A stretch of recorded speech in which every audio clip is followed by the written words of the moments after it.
At this time, it's my honor and privilege to introduce to you one of our brothers, Steve Tolman, president of the Massachusetts AFL-CIO, that's that state to the north of us, has led the charge up there on earned sick time, on minimum wage, on rights for domestic workers. Steve, take it away.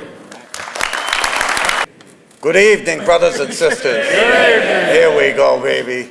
But as we sit in this room, a room full of workers, from IATSE to UFCW to our building trades to our nurses, we sit in here and give of ourselves every day to try to make America greater.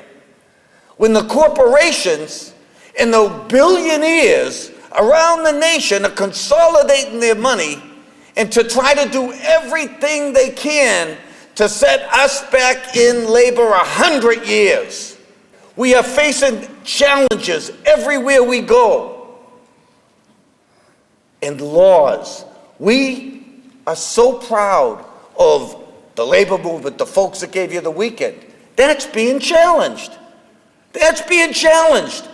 We have overtime, and now we have extra time. I think Rhode Island is the other state that has the Sunday overtime. Yep. They're challenging it because you want to lower the unemployment insurance rate or something like that. They want to take away the Sunday overtime. Brothers and sisters, what I'm trying to say here is we are under attack everywhere we go. The courts, the Supreme Court has said corporations can give unlimited money to elections. And the same court is going to try to rule against us in a public case and try to bring right to work for public employees. There's an imbalance in America that wasn't here just 40 years ago.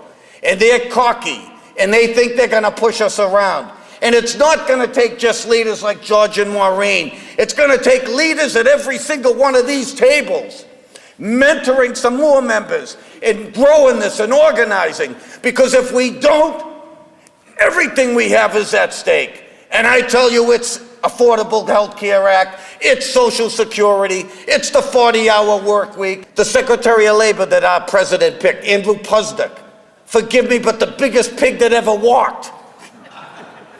Inappropriate in every step of the way. He said that he preferred machines over employees and that we shouldn't have to pay pensions or health care. This is the guy that the President of the United States put up to be our representative. Unacceptable. We, working together with our elected officials, didn't give him the opportunity to do what he wanted to do. So we can win when we work together.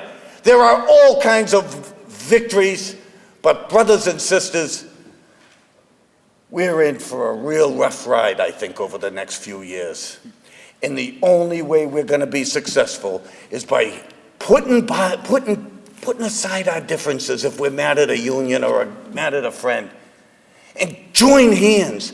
But we can't just join hands. We got to bring more people into it. Our community groups and our faith groups. And we have that working in Massachusetts. When we passed earned sick time, a third of the signatures were faith groups, a third of the signatures were community groups, and a third was labor. And that's going to be our recipe for the future. I'm honored to be with you. I know as soon as I sit down, I'm going to say, God, I wanted to say this and I wanted to say that. But brothers and sisters, I am a believer in the labor movement from my toes to my ears.